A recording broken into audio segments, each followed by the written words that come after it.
Il Green Pass è un tema nazionale. Io vi dico che, ma l'ho già detto in tempi non sospetti un mese fa, che con questi dati la vedrei un po' complicata a rinnovare lo stato di emergenza dopo il 31 marzo, spero si finisca.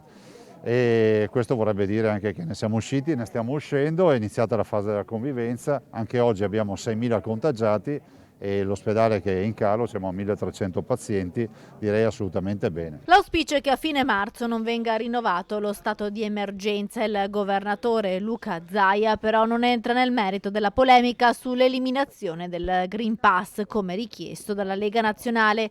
In visita a Padova ai laboratori del VIM, l'Istituto di Medicina Molecolare Eccellenza nel campo della ricerca, Zaia ha commentato i dati odierni dei contagi e l'esigenza di guardare al futuro della sanità. Dai vertici della Fondazione di Ricerca Biomedica Avanzata l'appello invece a che i fondi del PNRR, il Piano Nazionale di Ripresa e Resilienza, siano destinati in parte anche alla ricerca.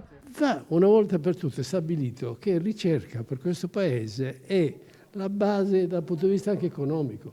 Allora, se la politica, se l'amministrazione non si rende conto che deve sostenere la ricerca, veramente siamo in difficoltà.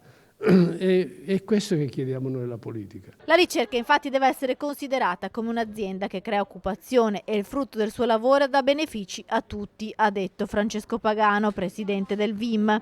Qui lavorano circa 200 ricercatori. Zaia ha spiegato che in Veneto arriveranno 20 miliardi e mezzo del PNRR, ci sarà dunque spazio per progetti, ma prima si deve capire le ricadute cliniche delle ricerche. Noi facciamo tutto l'impossibile, nel senso che sulla base di progetti noi ci siamo con VIM e ci siamo anche con altre realtà. Piuttosto direi che questo Paese deve decidere di investire sempre di più in ricerca. Ce lo dimostrano altri paesi che sono molto più innovativi perché poi dalla ricerca clinica nascono start-up per che so, attrezzature che si usano nella clinica piuttosto che delle attività, pensate al settore biomedicale e alla farmaceutica. Quindi è fondamentale capire che dalla ricerca poi parte tutto un sistema virtuoso che va anche oltre la cura del paziente.